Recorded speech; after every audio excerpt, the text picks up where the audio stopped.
กติขออะไรบ้างคะจะขอในเรื่องของทรัพย์สมบัติยางแดงนะคะอายุเกือบ200 ปีค่ะคนที่ชอบในเรื่องของการเสี่ยงโชคเขาชอบมาขอเลขกันที่นี่ปีไปข้างบนนี่แหละบริเวณหินนะคะก็จะเป็นเหมือนเกล็ดของพญานาคเลยนะคะเชื่อว่าเสียนนี้เป็นเสียนขององค์ย่านาคีน้ำจะไหลเข้าไปทั้งวันแต่ว่าไม่เคยเต็มนะก็เลยเชื่อว่าเป็นทางเข้าของเมืองบาดาลค่ะ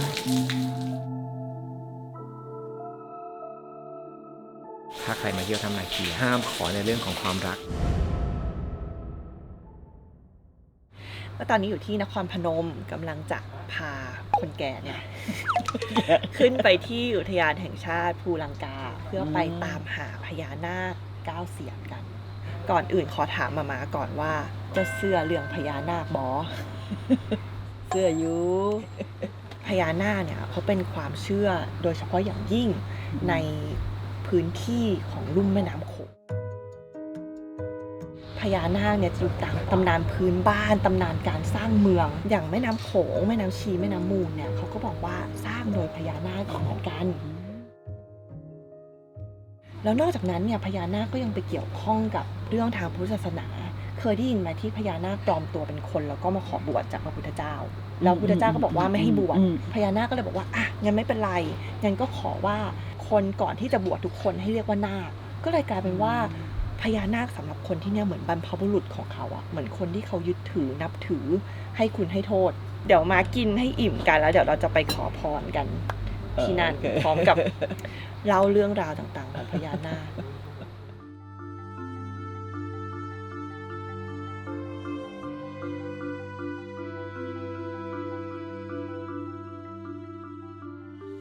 อุทยานแห่งชาติภูลังกาสำหรับจุดนี้นะครับตรงนี้เป็นศาลนะครับขององค์ปู่นาคาองค์ย่านาคีนะครับที่ทางอุทยานได้จัดตั้งขึ้นมาเพื่อให้นักเที่ยวได้สักการะฉะนั้นแล้วก่อนขึ้นเพื่อความเป็นสิริมงคลของก่อนการเดินทางนะครับเดี๋ยวจะให้พี่มินแล้วก็คุณแม่นะครับนะได้กราบขอพรจุดนี้ก่อนนะครับเดี๋ยวเชิญครับเชิญครับ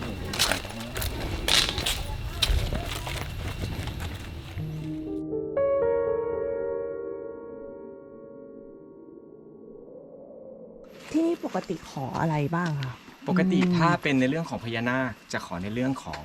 โภคทรัพย์นะครับทรัพย์สมบัติเพราะว่าพญานาคนะครับได้ขึ้นชื่อว่าเป็นปู่โสมพ่อทรัพย์เป็นผู้ที่มากด้วยทรัพย์สมบัติ2พญานาคเป็นผู้ที่มีอายุยืนยาวมากคนจึงมักมาขอในเรื่องของสุขภาพพลานามัยให้เอ่ยชื่อของท่านนะครับข้าพเจ้าขออนุญาตสิ่งศักดิ์สิทธิ์ทั้งหลายที่สถิตณภูลังกาแห่งนี้ให้เดินทางไปกลับโดยสวัสดิภาพด้วยเถิดสาธุขออนุญาตนะครับเส้นทางที่เราจะเดินวันนี้จะเรียบทานน้ำตกที่เรียกว่าน้ำตกตาดโพทานน้ำตกตาดโพมีทั้งหมด10ชั้นแต่วันนี้เราจะเดินผ่านทั้งหมด3ชั้นด้วยกันจากจุดที่1จุดที่10ระยะทาง 1.5 กิโลเส้นทางนี้จะมีพวกพืชสมุนไพรแล้วก็เป็นพืชเฉพาะถิ่นของที่นี่ให้ได้ชมกันอันนี้เมื่อกี้เห็นบอกว่ากฎที่ห้ามขึ้นไปทำเลยคืออะไรนะคะก็คือในเรื่องของการนำเครื่องของสักการะไปไปกราบไหว้บูชานะครับแล้วก็รวมไปถึงการไปประกอบพิธีกรรมที่นอกเหนือจากการไหว้พระสวดมนต์เขาเคยมีทำพิธีกรรมอะไรข้างบนเหรอก็บางคนจะเตรียมผ้าสิ้นนะครับขึ้นไปด้วยแล้วไปปุ๊บก็เปลี่ยนแล้วก็รำสบายที่เราเตรียมมาวางไว้ตรงนี้เลยมาเขาไม่ให้ฉะนั้นขออนุญาตตรวจสอบกระเป๋าคุณแม่ก่อนสำคัญที่สุดในวันนี้นะครับคุณแม่ที่ห้ามขึ้นมาขึ้นไปนะครับคือแป้งนะครับเพราะรู้ว่าคุณแม่จะนำไปขูดเลขนะครับฉะนั้นแล้วฝากแป้งไว้ก่อนตรวจกระเป๋าแม่ก่อนเลยขออนุญาตตรวจกระเป๋ามีแป้งมาอะไรบ้างเนี่ยไม่มีลิปสติกก็ห้ามนะครับห้ามนำขึ้นไปถวายนะครับ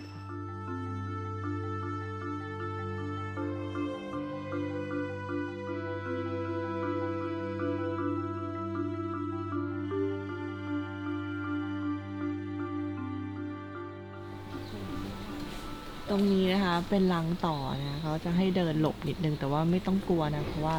ปกติถ้าเราไม่ทำอะไรเขาก็ไม่ทำอะไรเรานะคะที่แล้วมันยังมีฝนไข่เหรอใช่ครับข้างหน้านะคะคือไข่ของงูกระปะนะโดยงูกระปะที่นี่ก็ตัวใหญ่มากนะคะนี่อยู่ข้างทางเดินเลยนี่เพิ่งฟักออกไปด้วยค่ะ เห็นได้ว่าป่าที่นี่ก็อุดมสมบูรณ์มากนะต่อก็อยู่ งูก็อยู่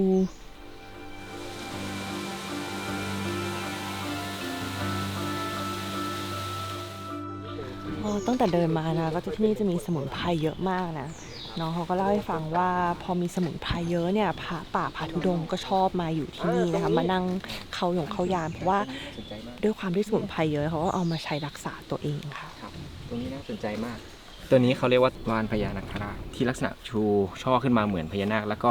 มีตะปุ่มตะป่ำคล้ายๆกับหลังของพญานาคที่เป็นเกล็ดใช่ครับโดยความเชื่อเขาเชื่อว่านะครับเป็นสมุนไพรที่พญานาคเขามากินนะครับกินเพื่อใช้เป็นยารักษาโรคของพญานาคสามารถรักษาได้ทุกโรคนะครับ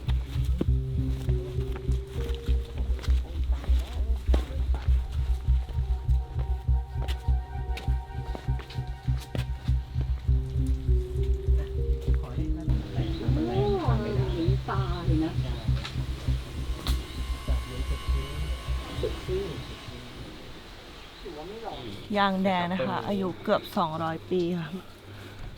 เรื่องความเชื่อแล้วต้นไม้ใหญ่จะมีลูกเทวดาสถิตอยู่ซึ่งต้นนี้ก็มีสิ่งศักดิ์สิทธิ์เนี่ยอาศัยอยู่คนที่ชอบในเรื่องของการเสี่ยงโชคเขาชอบมาขอเลขกันที่นี่เวลาเดินขึ้นไปปุ๊บจะมาขอเลขกันแล้วก็ถูกกันบ่อยด้วย ขอด้วยวิธียังไงคะ ขอด้วยวิธีการนะครับมาขอด้านบนแล้วก็ถ่ายเอาลายไม้มาดูด้านบนตรงนี้นะครับส่วนมากจะมายืนนะครับอธิษฐานจิตบอกว่า แล้วก็ไปขยาย ใช่ครับอธิษฐานจิตบอกว่าขอให้มีโชคมีลาภแล้วก็ถ่ายลายไม้แล้วก็กลับไปขยายดูว่าเป็นตัวเลข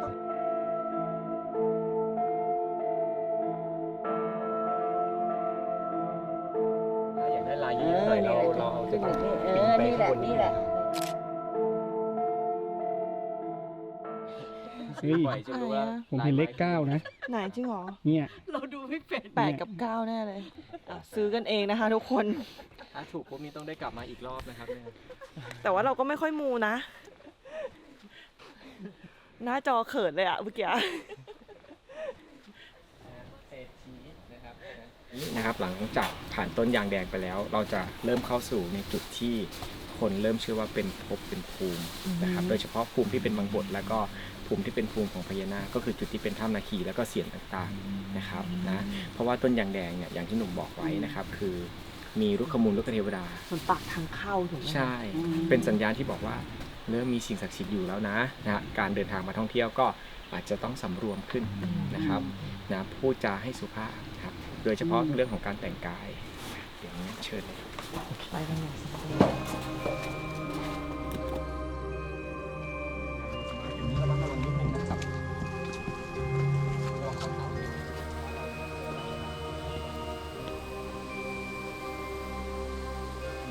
พอเข้ามานะคะก็จะเริ่มเห็นลวดลายของหินเนาะแล้วก็จะชัดขึ้นเรื่อยๆเมื่อตอนที่เราเดินขึ้นไปเรื่อยๆนะคะ ตรงนี้ก็จะเป็นเหมือนรอยแบบสมองหน่อยเนาะหยักๆเนี่ยค่ะ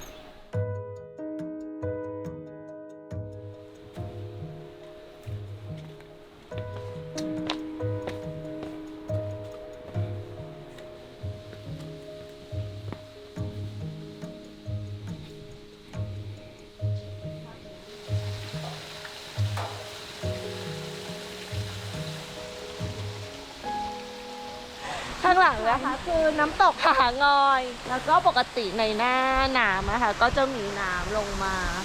เยอะมากเลยนะแต่ตอนนี้มันก็ใกล้เข้าหน้าฝนแล้วก็จะน้ำน้อยๆหน่อยนะคะอันเนี้ยค่ะแต่ว่าสวยมากๆนะคะดู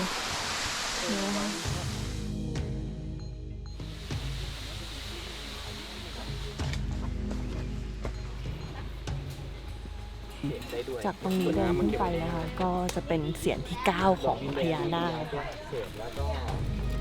เขาเชื่อในเรื่องของ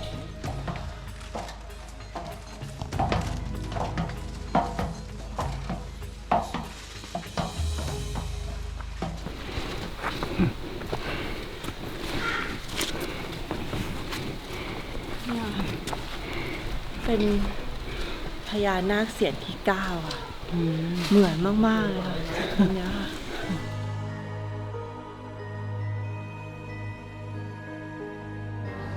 เสียงที่ 9 เชื่อว่าเสียงนี้เป็นเสียงขององค์ย่านาคี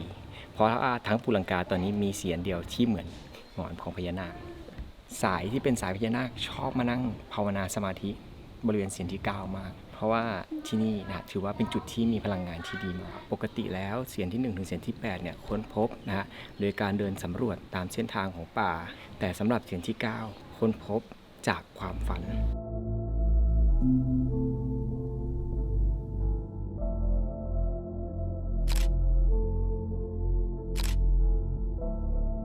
บริเวณหินนะคะก็จะเป็นเหมือนเกล็ดของพญานาคเลยนะคะ กล่าวตามนะครับ นาคิโย นาคาโน สัพพัง อปาราทังคัมมัทมีพันเต การขอในเรื่องของหน้าที่การงานสุขภาพนะจึงเป็นสิ่งที่ดีมาก แต่สิ่งที่ไม่ควรขอคือเรื่องของความรัก เพราะว่าถ้ำนาคีแห่งนี้นะครับเป็นที่สถิตของนางนาคผู้อาภัพในเรื่องของความรักนะครับและ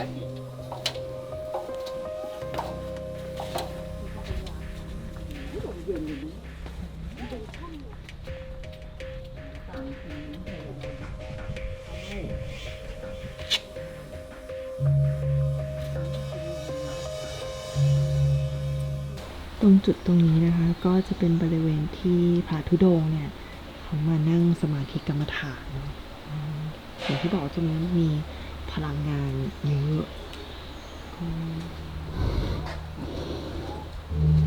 ไปกันต่อ ไปก่อนที่พามาไป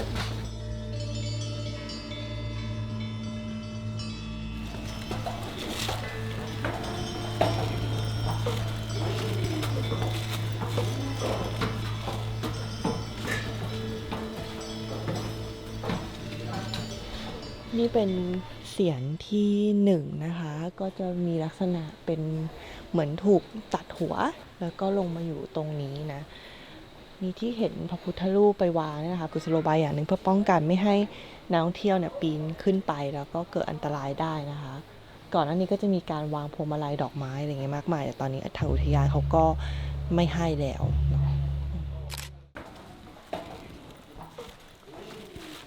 พอมาถึงจุดนี้จะเย็นมากเลยเป็นช่องเขาให้เราตีออก ตรงนี้นะคะจะเป็นเสียงที่ 7 แล้วนะคะ เราจะมุดลอดเสียงที่ 7 ขึ้นไป โดยก่อนหน้านี้นะคะที่พระท่านมาธุดงค์ใช่ไหมคะท่านก็จะปีนบันไดลิงตรงนี้ขึ้นไปต่อกับเถาวัลย์ขึ้นไปที่ถ้ำนาคีข้างบนค่ะ ตรงนี้จะเป็นช่องลมด้วยนะไปผ่านดวงตาพญานาคหัวที่ 7 ไปค่ะ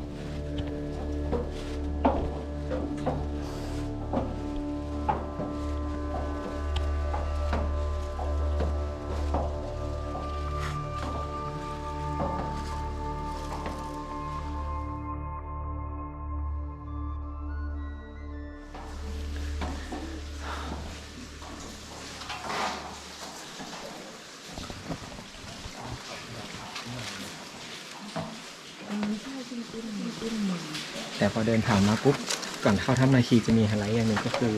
ธรรมชาติรังสรรค์รากไม้ให้กลายเป็นเหมือนงูขดตัวอยู่ด้านใน งูขดตัวอยู่ตรงนี้ค่ะดูสิคะเป๊ะเลยค่ะ ก่อนที่เราจะเข้าถ้ำนะคะ เราก็จะมีการตีของเพื่อเหมือนขอเข้า ขออนุญาต ใช่3 ครั้งถูกไหมคะตีเลยนะ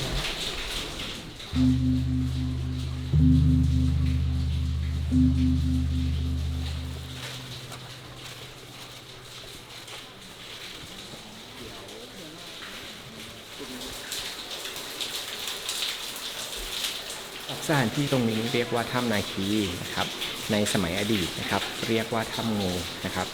ซึ่งนะครับแต่ก่อนมีงูอาศัยอยู่เยอะพระหลายๆองค์ที่ได้มานั่งกรรมฐานที่นี่มักจะนิมิตเห็นเหมือนกันว่ามีพญานาคอาศัยอยู่ในสถานที่ตรงนี้ และดูจากบรรยากาศโดยรวมนะครับจะมีความเย็นมีความชื้นมีน้ำ ซึ่งเหมาะกับการที่เป็นภูมิของพญานาคด้วย เขาก็บอกว่ามีเห็นพญานาคมาเลยสวัสดี พญานาคที่มาให้เห็นเนี่ยเป็นนาคนาคีชื่อว่านางนาครินทรานีนะครับซึ่งชื่อนี้ได้ไปตรงกับเรื่องราวนะของการล่มจมของเมืองรัตภานครหรือก็คือบึงโขงในปัจจุบันนี้นะเป็นที่รู้จักกันนะในชื่อของพญานาคตนหนึ่งนะที่ชื่อว่าท้าวอือรือราชานคราชนะซึ่งนางนาครินทรานีเนี่ยไปรักชอบพอกับหลานของท้าวอือรือราชาจนนำไปสู่นะครับความรักและการอภิเษกสมรสจนมีอยู่วันหนึ่งได้เกิดเหตุการณ์ที่นางนาครินทรานีนี้ได้ล้มป่วยลงทำให้นางเองเนี่ยไม่สามารถคงสติอยู่ในร่างของมนุษย์ได้จึงได้กลายร่างเป็นพญานาคท้าวอือรือจึงโกรธมากกล้าดีนะแปลงกายนะครับมาเป็นมนุษย์นะมาสมสู่กับบุตรหลานผู้เป็นเชื้อกษัตริย์จึงได้ขับไล่นางนาครินทรานีนะให้กลับสู่เมืองบาดาลจนเรื่องราวนี้ได้ไปถึงหูของพญานาคราชนะผู้เป็นพ่อของนางนาคนาคีจึงทำให้พญานาคราชนะรู้สึกโกรธเคืองเป็นอย่างมากได้สั่งให้บริวารทั้งหลายนะได้ขึ้นมายังพื้นพิภพและทำลายเมืองรัตภานครทั้งเมืองนะครับจนทำให้เมืองทั้งเมืองนี้ล่มจมลงไปใต้บาดาลจนปัจจุบันนี้เขาเรียกว่าบึงโขงหลงนะจึงเป็นเหตุว่าห้ามขอในเรื่องของความรักถ้าใครมาเที่ยวถ้ำนาคีแล้วนะครับที่นี่นะครับเป็นที่อยู่ของเสียงที่สองเสียงที่สองเป็นเสียงที่แปลกจากเสียงอื่นคือเสียงนี้จะนอนอยู่ในน้ำ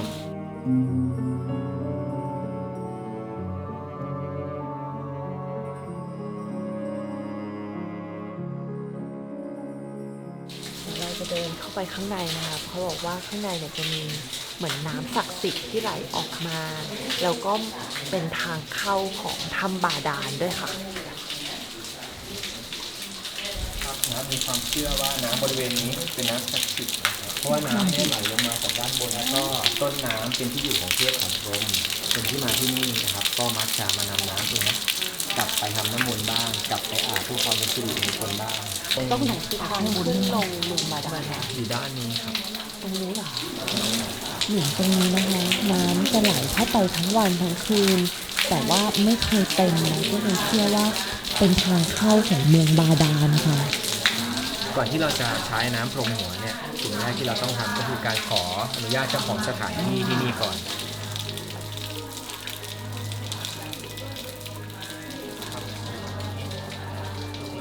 มาขอความเมตตาขอน้ำมาแต่งของน้ำ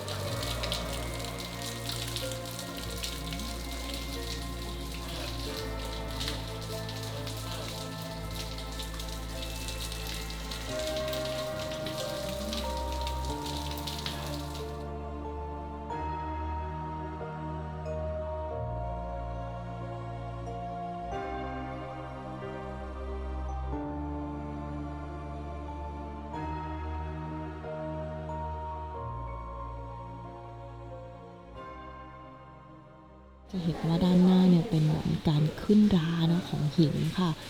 จะสังเกตลักษณะพิเศษคือจากตรงนี้นะคะจะเป็นเหมือนหัวของพญานาคเนาะขึ้นไปกำลังแบบแผ่ขึ้นมาอย่างเงี้ยค่ะแล้วตรงนี้ก็จะเป็นด้านท้องของงูเนาะขึ้นมาเนี่ยค่ะและด้านบนก็จะเห็นเป็นพระสงฆ์กำลังนั่งสมาธิกรรมฐานอยู่3 องค์ค่ะนี่ก็ไม่รู้ว่าเกิดขึ้นมาได้ยังไงนะคะเป็นเหมือนการจัดสรรลงตัวของธรรมชาติหรือจริงๆแล้วก็จะเป็นสิ่งเหนือธรรมชาติก็ได้ค่ะ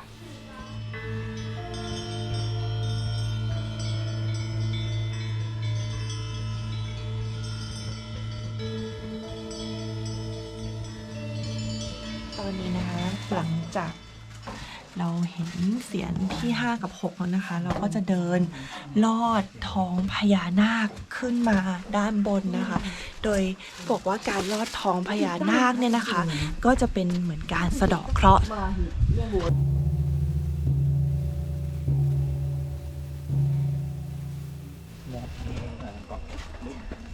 มาระวังนะคะ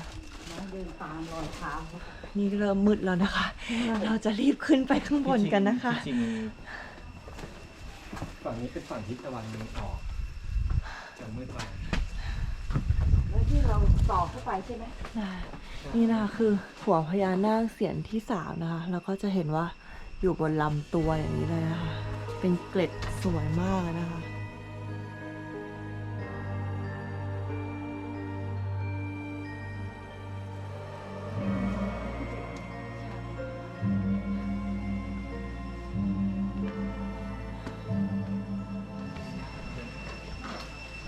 ระ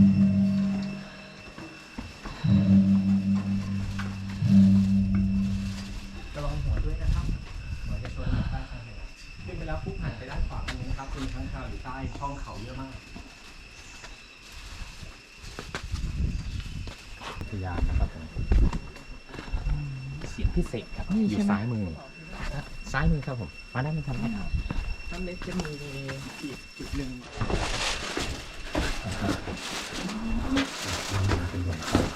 โอ้จริงด้วย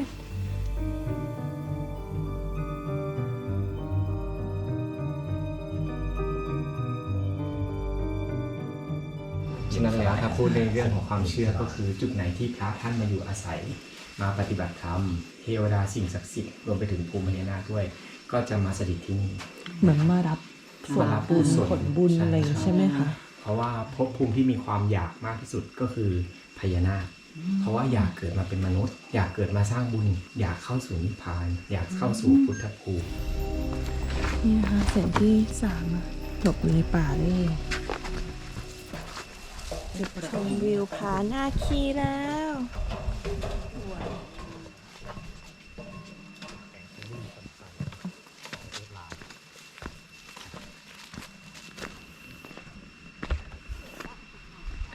มาเด้อ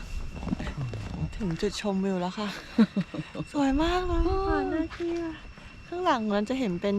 พระหัตถ์ ของพุทธเจ้า ของพระสัมมาสัมพุทธเจ้า จะเสื่อเรื่องพญานาคหรือยัง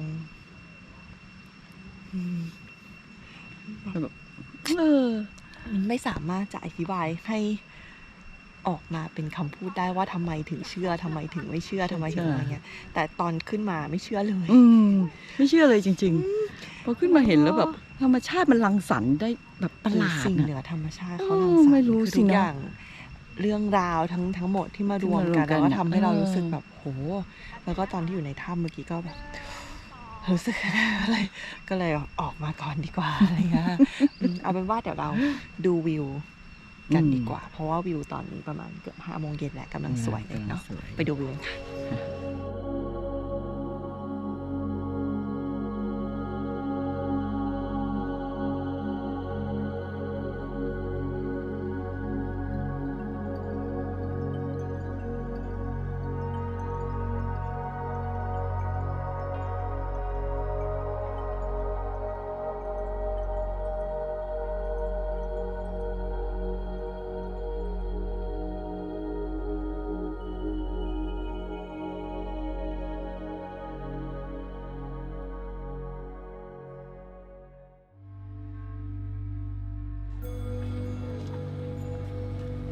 และนี่ก็คือเรื่องราวความเชื่อและตำนานของพญานาคที่พาให้คนจากทั่วทุกสารทิศ